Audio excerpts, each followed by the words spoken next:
Good morning. This is MS. There is hope. This morning we are talking to Dr. Sanja Tamburic. She is located in Vancouver. Yes, BC, Canada. And what kind of a doctor are you? Naturopathic doctor. A naturopathic doctor. Okay. We're going to talk today. We're going to touch a little bit on just vitamin D consumption, PTH, how long you need to go on the protocol. Um, well, as we go along here, I know I'll come up with other questions. But those are kind of the main things we want to touch on today.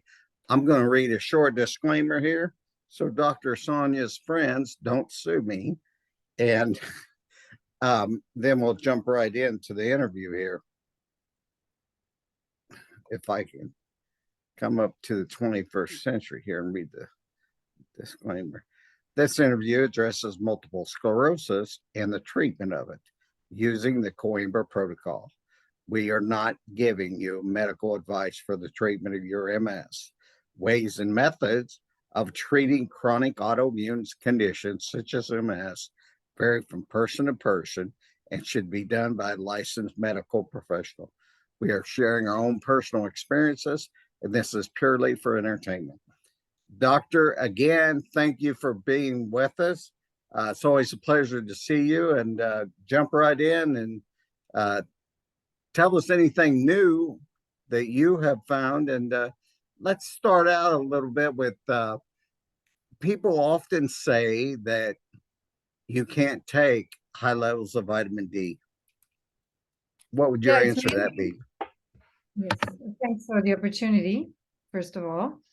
It's always a pleasure to share the information with patients. So regarding high doses of vitamin D, different people think that 10,000 is super high dose, but we do know now, even from the conventional research, that 7 to 10,000 is the physiological dose for a patient that doesn't have MS or an autoimmune disease, for a regular patient. And that is very safe to take that dose. However, medical community disagrees with that information out of most likely ignorance to the current research with vitamin D. So that creates a lot of panic among patients taking higher doses. Friends and family of patients who are on the protocol that are taking 10,000. So I just want to reassure all these people that 10,000, you absorb close to 20,000 IUs of vitamin D just from 20-minute skin exposure to sun. So this just explains that our bodies can utilize that amount of vitamin D. And considering that we have thousands and thousands of receptors for vitamin D in our body, I'm sure that this vitamin D is not just floating out there in your body doing nothing. And I believe it's very well utilized. So the medical doctors get scared due to lack of knowledge. And whenever you can, you should educate your medical professional with most current information on vitamin D. Absolutely. I couldn't agree with you more. There's one thing I want to touch on there that I tell people all the time. Yes, you want to educate your medical professional if they're open to being educated. The problem is some of them have a God complex. And as you start to share with them, they give you and they shake their head, and you know that you're not reaching them. What I tell people is if they will listen to you, share with them. If they won't, don't waste your time, because you're just your words are falling on deaf ears. Hopefully, by you getting better in front of them, then you could share. You know, Right. my neurologist last month said, "Mr. Alwell, how are you doing?" And I said, "Well, Doc, honestly, if I was any better, there'd have to be two of me." And he said, "Well, I'm going to send you up for an MRI, and if there's progression, you know what I'm going to say? I said, absolutely. I know what you're going to do. He was going to try and give me medicine. And I said, but you know what I'm going to say to you? And he said, yeah, I know. Well, that's been close to 2 months ago, and he hasn't called me back. And so I'm thinking that's a good sign. Yeah. So I want to add to that as well. I think I touched on this before, is don't be afraid to share with your medical practitioner that you're using vitamin D as a treatment, high dose of vitamin D. Yes. Majority of people, I still see this pattern. They're hiding it away from their neurologist, from their family doctors, in fear that the doctor is going to refuse care. Yes. That is not ethical. And they know that if they refuse care, you can go after them legally. So don't be afraid, because this is the way we're going to educate these doctors, like you said, from the results of Yes. high dose of vitamin D, especially with MS patients. I want to tell you something. The biggest thing that you'll learn that you're going to touch your doctor with and be able to open him up and talk to him is a smile on your face. I talked to Dr. Hansel last week, and the smile on his face, and I said, you can't stop it. I said, you feel so good that you can't stop smiling. And that's the way I am. I mean, I wake up every day and I never think about MS anymore. I'm just happy and I feel good. Perfect. That's so important. Can't Absolutely. emphasize enough. It's Can you how you touch a approach it, what you think, how you feel about it. If you see it as a potential cure or help in stopping the disease, it will work much better, right? You yes. have to stay positive and have hope. Have hope. Yeah, I have a good attitude, you know. Because as we know, the small percentage of people that don't respond to the protocol are those people that are self-destructive. Now, I was doing an interview with Epic Times. They're supposed to interview or show it, air it sometime. And the guy doing the interview told me that Dr. Coimbra wanted to figure out why people weren't responding to the protocol. And what he found is in those cases, they were all highly stressed. And once he got them to de-stress, whether that be meditation or, eating right, losing weight, whatever was causing the stress, once Mhm. that was removed, they started responding to the protocol. And that was Yeah. the first time I had ever heard. Because when you're in stress, you're in sympathetic mode, meaning in fight or flight. So your body cannot heal. In order for body to heal, you have to reduce stress and go from sympathetic to parasympathetic. Then everything starts working better. When you are sleeping at night, you're in parasympathetic state, and that's when body grows, that's when body heals. Everything is at rest. During the day, most of Exactly. the people are in fight or flight mode, and you're in spasm all day long, and your cortisol is going up, your adrenaline is going up, and your body does not have time to heal and does not have time to digest either. So that's why reducing stress is so important. Let's touch Any on technique? Yes, let's touch on that. let's touch Because on the difference between, parathyroid hormone yes, because I had a question about that this week. And there's something I said in the interview last week that I don't think is 100% accurate. I'm not a doctor and I'm running my mouth. I said parathyroid hormone does nothing. Well, yes and no. It does. You do measure parathyroid hormone. It needs to be a certain level, but in the protocol, what I was explaining is it was like a teeter totter, and as you increase vitamin D uh, absorption, that Dr. Coimbra found that the PTH came down, and that's how we monitored the absorption of vitamin D. So I just wanted to put out there that PTH does have a purpose, but Oh, in yes, our very much so. Yeah.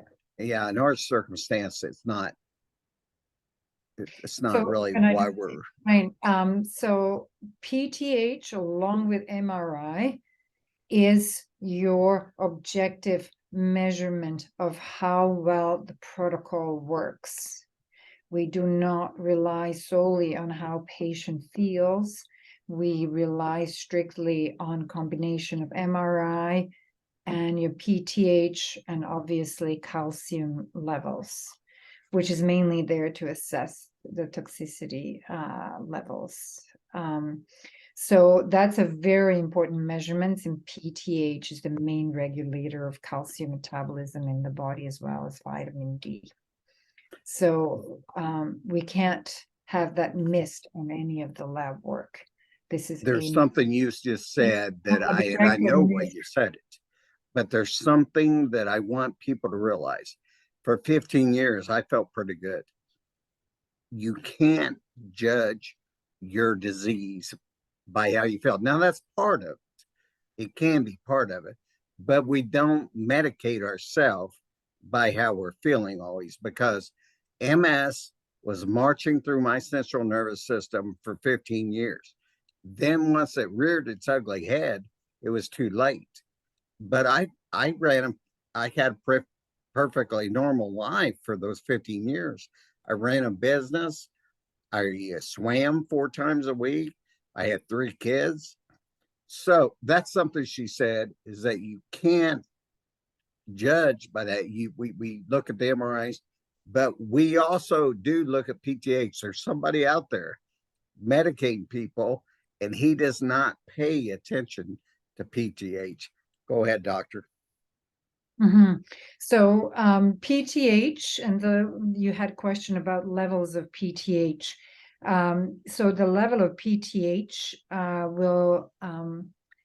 we want it to go down to the lower normal, but I just want to make this clear.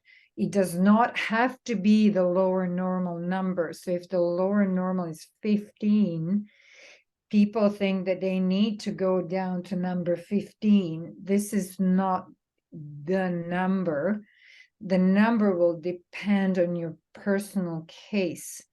And for some people, it's higher than 15. For some people, it's lower than 15, or on some other measurements, 1.5. So don't get stuck with the number. It's a combination. Exactly. I couldn't agree more with you. Let's talk a little bit about some miraculous things you've seen, because I know you have. Yes. So with MS patients, I've had cases where after being on the protocol for very short time, all of their symptoms resolved, and these people were able to go on lower maintenance dose. These are cases that are caught at the beginning of the disease in younger people, and when there was not so much damage done. Exactly. I had amazing cases and healings in where these women were able to get pregnant and have healthy pregnancies while on high doses of vitamin D. There are some more difficult cases also that when I say miraculous healing, I mean that the quality of their life has improved tremendously. That their MRIs are consistently clear, the disease has been stopped, and even their symptoms, for example, walking, the distance that they can walk has improved, doubled, if not tripled, and Wow. they exercise again. And recently, there was a patient, he still feels fatigued, but he's gone back to gym full on lifting weights, and that actually makes him feel better. So, MS has a huge range of symptoms and intensity, so that it's not the same response for everyone. What I've seen with patients who are more on the progressive side, on the primary progressive and secondary progressives, there is also improvement in the in fatigue with these patients. Oh yeah. And in some movement. However, it's been very difficult to get them to walk again. I Yes. can't really share that um, at this point. But this will lead me into what I want to share with the group, is that while on vitamin D, there are other things that one can do to improve your response to vitamin D. Don't forget that the body is not a combination of different parts. It works as a whole. It's very connected. So if you think of planting a tree or a plant or growing your vegetables, what you want to do, you want to make your soil really clean, and you want to fertilize that soil so that it can that plant can grow much better and that it has all the nutrition. What That we makes call sense. medicine is we need to open all of the emunctories in the body, the organs of elimination, and like lungs, skin, kidneys, and liver. They need to be healthy and working optimally in order for a body to utilize that amount of vitamin D. And everything will, the better example is if you think in plumbing, a pipe. If pipe is blocked, whatever water is flowing ain't going to get through, is going to get, that pipe is going to get clogged, and there's no way that you're going to get any flow out of your tap, right? It's the same with vitamin D. If these receptors are blocked for whatever reason, whether it's a genetic SNP, whether it's a toxicity, we need to open these receptors for vitamin D to attach to it. Okay, so that's the important thing. And there's different reasons for that. Could be environmental toxicity, could be heavy metals, could be genetic, it could be the diet or the previous lifestyle, like you said, previously, maybe exposure to something in your previous occupation or whatnot. But these things have to be addressed for this vitamin to be effective. Okay, You said something there that Dr. Terry Walls said. I never forget reading this in her book. She was talking about preparing your body and how you could take a handful of seeds and throw it out in a garbage dump on the ground, and they would sprout up, but it wouldn't be good soil. And so that you wanted to prepare or throw it in good soil. And so she was equating that to preparing our bodies. And I couldn't agree with you more. Dr. Hansel was talking last week, and you also just touched on this, that you even though the protocol stops your disease, and I want to clarify that, and I want you to speak into this. This is a stoppage of your disease. It is not a cure for MS. And so what it does, this is what I said, is if you're fat and you're eating fried chicken all the time, just because you do the protocol, you may stop your disease, but you're still going to be fat eating fried chicken. So you need to cut that out and be in good health. Good health is more than the Coimbra protocol, but exactly. the protocol stops disease. And this is the thing I'll tell you. I'm secondary progressive, and she was talking about primary progressive. What it does for people like us is it stops our disease and gives us hope. I don't walk, but I have hopes of walking. Can you speak into that just a little bit about eating right and exercise and those kind of things? Yes, like you said, protocol is not the only thing in this pie. And there are other things, like I said, that are equally important, and Dr. Coimbra emphasizes that all the time. Vitamin D, it's like a steroid hormone. It's going to stop the inflammation. It's going to stop progression of the disease, while it's giving you time to start working on the soil, on changing your diet. So many people have reported to me how much they've improved just by changing the diet along with Yes, being I couldn't protocol, agree and they more with you. never go back to that diet. Okay. Exercise is Can you, equally important. doctor, I'm sorry to interrupt you. Can you hold for just a second? I've got to do a two-part interview with you because Zoom just cut my time back. So I Okay. I do two-part interviews. Just give me a second. I'm going to stop the interview here.